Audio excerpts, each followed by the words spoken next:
Hey people, what's up? So today is day two of the accountability framework, reading accountability framework, and today I decided to start reading Beyond Good and Evil from Nietzsche. And essentially, I went into this book thinking it would be an easy read from its popularity because some of the best written books are very easy to read. They form a structure around why they have written uh, on that particular topic, and then there is a natural flow towards what questions they are trying to answer and what and a brief glimpse into the things that are about to come. But sadly, that book was not along similar lines. And what happened was I started reading, and so it started with certain questions about the value of finding the truth and what even is truth. And the English was an archaic one in which essentially there are multiple phrases within one sentence in order to make them, in order to you know quantify its meaning in a sense. But I think what they do is make it as very hard to read. So essentially, went into the book. I got into pages. There are all these questions about what is truth, why do you want to discover truth, and all those things. And I realized that this book would require some time and effort with a clear mind, wake up in the morning type of book on a weekend where you have nothing else to do. So I quit that book, and essentially, give me just 1 second. Let me connect my earphones to this. Okay. Now I think the sound might be better. But yeah, so essentially,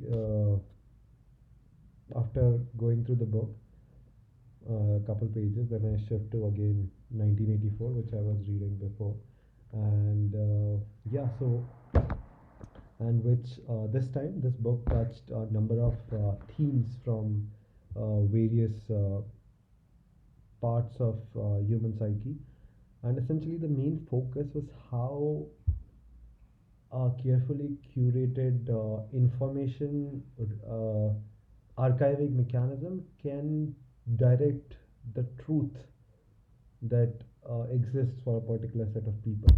So what happens in Oceania, where this book, the protagonist is set, they have a very good mechanism of error correcting their own history, their own records. So, for instance, if their leader predicted something, and then for instance, let's say a leader uh, from some party predicted that okay, we will have 100 quintals of wheat production in 2020, and then 2020 came and there was, so let's say, 20 quintals of wheat production. Then uh, all the existing records of that 100 quintal prediction being made would be erased from existence, and a new record would be published in newspapers that we predicted 15 quintals, which is lower than much lower than 100 quintals. We predicted 15 quintals, there was 20 quintals production, we met our targets, and so on and so forth.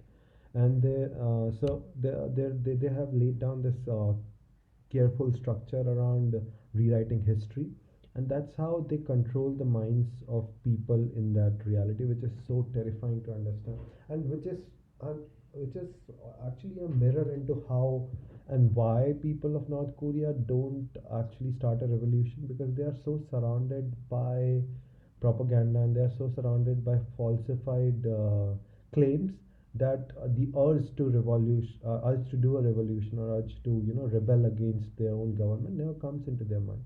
So and which is also magnified by an interesting event in the book. It's called 2 minute hate speech, which happens every day.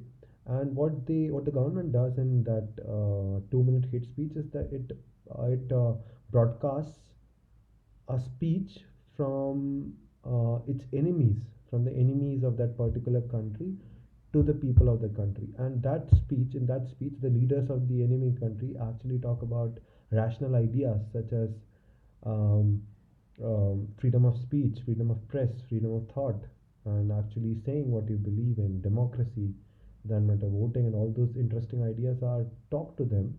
And people get so angry while hearing that hate speech that there is rampage after that, and it lasts for 2 minutes every day.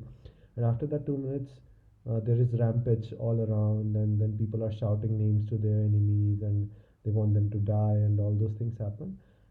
And that's the power of propaganda. You are so blinded by what people have, what consensus people have created around you, that you are unable to rationally think it through.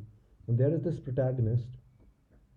Last time I told you that he wrongfully brought in a diary, and he started writing some of the thoughts that have been coming into my writing is banned in Oceania, and essentially he is already committing a thought crime. And thankfully there is a small corner in his room, in his house, where he can't be surveilled, like the telescreens which capture everyone's motion. They can't cover that blind spot there, and so he sits there and writes. And there has been interesting developments around what he's trying to write. And as he's trying to write, he's trying to recall uh, past events, how the current status quo came to be. And to his surprise, he is unable to recall actually what happened in the history books. People are taught that this regime of the big brother, the one who's seeing everyone, has existed since the beginning. And like the fact that this the current status quo has been in practice since one can remember, is the prevalent norm. And it gives you a sense into how groups look for consensus and how individuals seek truth. And when truth and consensus diverge,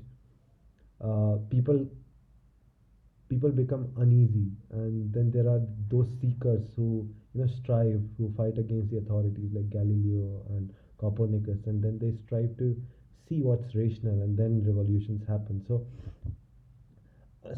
what large groups strive for is consensus. And consensus is a very powerful notion. Consensus is something that has enabled the church to rule the Roman kingdom in 1400s, 1500s. And uh, it has and consensus is what has led dictators to rule over their kingdoms. And when people discover that the truth might be different, and that's when interesting things start to happen. It also touches upon this idea of a purge that happens. So the narrators or the protagonists parents were purged. So purge is this concept where large groups of people are killed at once. So you can call Holocaust a purge, where Nazis killed uh, people of different races, and they had some, you know, weird thoughts around racism and all. So let's not go into that. But the thing is, the idea of the idea of purge is very unique in a way that it was also explored in one of the episodes of Rick and Morty, where they land on a planet where every year, once a year, they have a purge where you can kill anyone, where you can rob anyone, where you can do whatever crimes you want to commit, and you will be forgiven for whatever you do. You can rape people, you can kill, you can steal, you can do anything you want, and everything will be forgotten just for that one day. And this resulted in that planet being the most peaceful planet in the entire galaxy. And uh, there were no crimes. People are so helpful. People used to be always available for everyone. And then, as soon as the purge starts, they change their entire identities. They are the most evil people on the earth. But I was unable to make that leap from being allowed to have anything one day, uh, and then you won't desire it all the other days of the year. For instance, if there's something I like, and there's no repercussion. For instance, I let's say, so I am a sweet tooth.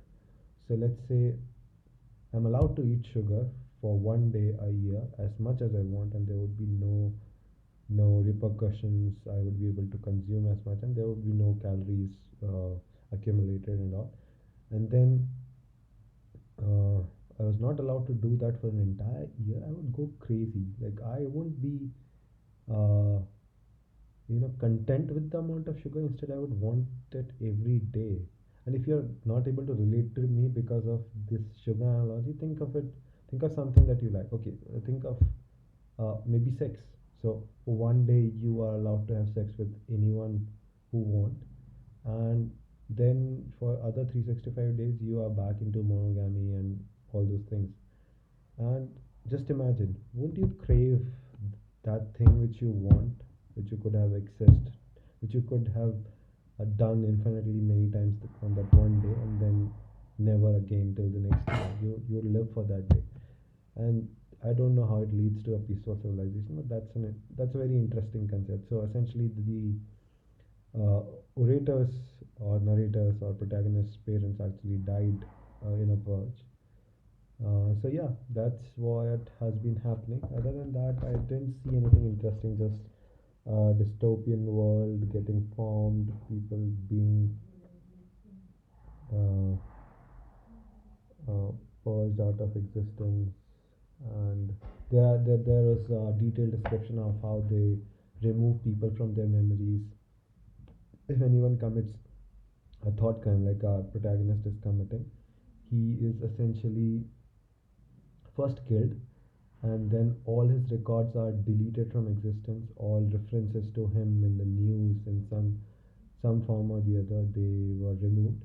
And essentially the protagonist's job is he's in the ministry of truth, and his job is to make those modifications. He actually likes his job because sometimes his job allows him to uh, uh, imply some clever tricks in order to make the entire trail of news consistent. There is nothing true. Truth doesn't exist in the 1984 world, because what is truth essentially? Everyone is trying to reach a consensus, and that consensus is being clearly overwritten at every moment.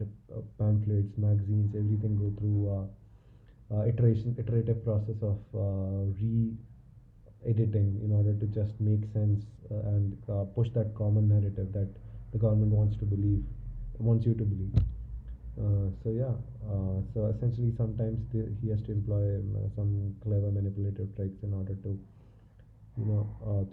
make that chain of events consistent within themselves. And yeah, that's all. I think going forward, the narrator would try to essentially explore this. There is this sudden slight notion in his mind that the truth might be very different from what the establishment or the brotherhood, not the brother, but the big brother preaches. So yeah, that's it's looking interesting.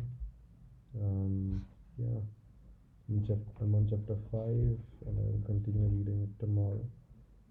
Uh, yeah, that's all I read today. Uh,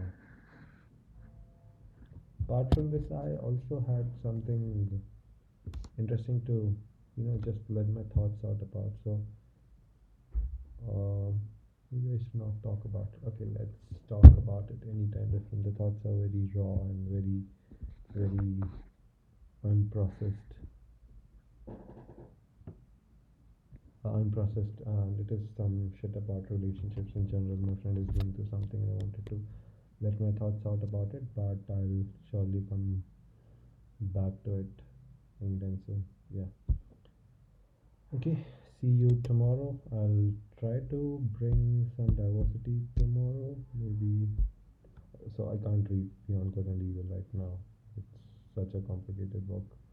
I have to sit there, think through line by line, and think of actually what my opinions are about truth and will to find the truth. And then I'm reading this George Orwell's book, which has actually messed up the idea of truth in my head. Essentially, what is truth if not consensus? And if consensus is not the truth, then how do we strive for truth? Am I actually, am I actually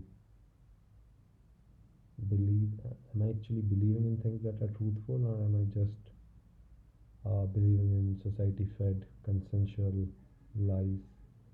Don't know.